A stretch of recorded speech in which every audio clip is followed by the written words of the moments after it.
بسم اللہ الرحمن الرحیم۔ کچھ مزید قربانی ہی کے متعلق ہم مسائل کو ذکر کریں گے۔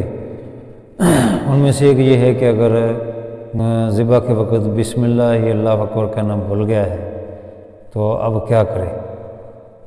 تو اگر تو جانور کو ذبح کرتے وقت بسم اللہ جان بوجھ کر چھوڑ دی تو جو جانور ذبح کیا ہے وہ حرام ہے، اور اگر بھولے سے چھوڑ گئی ہے، غلطی سے چھوٹ گئی ہے تو پھر یہ جانور حلال ہے، کیونکہ غلطی سے ایسا ہو گیا ہے، اس کے دل میں تو اللہ کا نام اور بسم اللہ ہے۔ مسئلہ ایک یہ ہے کہ اگر کسی شخص نے بکری کو ذبح کرنے کے لیے اٹھایا اور چھری ہاتھ میں لی اور بسم اللہ پڑھی، پھر اس کو چھوڑ کر دوسری بکری کو ذبح کر دیا اور جان بوجھ کر اس پر بسم اللہ نہ پڑھی تو وہ حلال نہ ہوگی۔ لیکن اگر کسی شخص نے بکری کو ذبح کرنے کے لیے اٹھایا اور چھری ہاتھ میں لی اور بسم اللہ پڑھی، پھر یہ چھری چھوڑ کر دوسری چھری لے کر اس سے بکری ذبح کر دی تو وہ حلال ہوگی۔ اسی طرح فتاوی عالمگیری میں لکھا ہے۔ ایک مسئلہ یہ ہے کہ ایک شخص جنابت کی حالت میں غسل و صبح فرض ہے، تو کیا یہ شخص جانور ذبح کر سکتا ہے؟ تو حالت جنابت میں ذبح کیا جانور وہ حلال ہے۔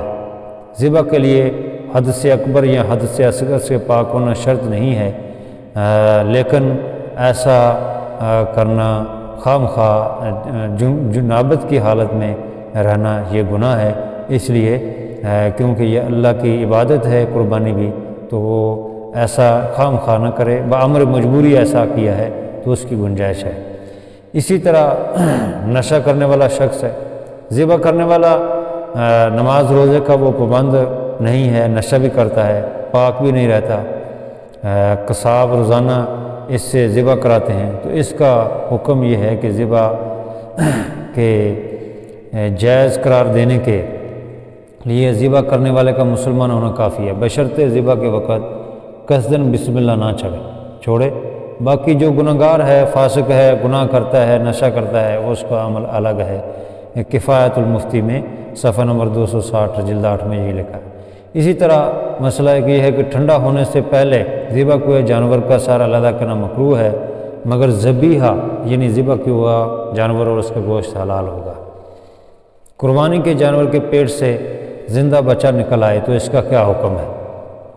بکری، گائے، بھینس، بھیڑ، اونٹنی وغیرہ کے پیٹ سے جو زندہ بچہ پیدا ہو اس کو ذبح کر کے کھایا بھی جا سکتا ہے، لیکن افضل یہی ہے کہ فقراء مساکین کو تقسیم کر دیا جائے اس کا گوشت، لیکن اس میں بچہ اگر اس طرح جانور کے مادہ کے قربانی جس جانور کی ہے اس کے پیٹ میں بچہ ہے تو اس سے قربانی میں کوئی فرق نہیں آئے گا، لیکن جو بچہ ہے اس کو بھی ذبح کر دینا چاہیے۔ حضرت صلی اللہ علیہ وسلم سے جنین یعنی قربانی والے جانور کے پیٹ سے پیدا ہونے والا چھوٹا بچے کے بارے میں پوچھا تو آپ صلی اللہ علیہ وسلم نے فرمایا اگر تم چاہو تو کھا سکتے ہو۔ حضرت مصدر رضی اللہ عنہ فرماتے ہیں کہ ہم نے عرض کیا یا رسول اللہ، ہم اونٹنی کی قربانی کرتے ہیں اور گائے اور بکری ذبح کرتے ہیں تو ان کے پیٹ سے ان کے چھوٹے بچے نکلتے ہیں، کیا ہم ان کو پھینک دیں یا کھا لیں؟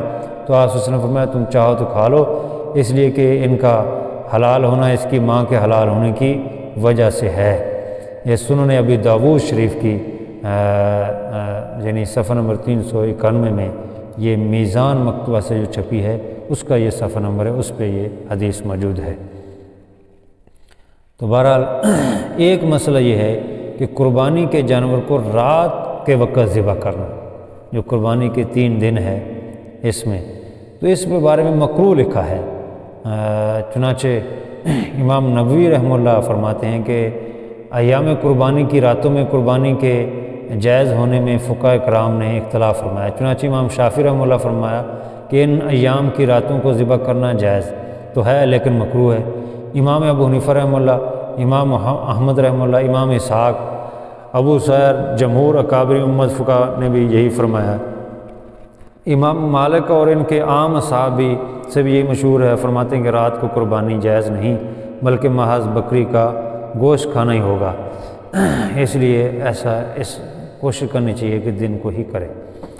نبینہ کے ذبح کیے ہوئے جانور کا حکم، ذبح کے حلال قرار دینے کے لیے ذبح کرنے والا کا بینا ہونا شرط نہیں۔ نبینہ آدمی اگر ذبح کر دے اور صحیح اس نے ذبح کر دیا ہے تو حلال ہے۔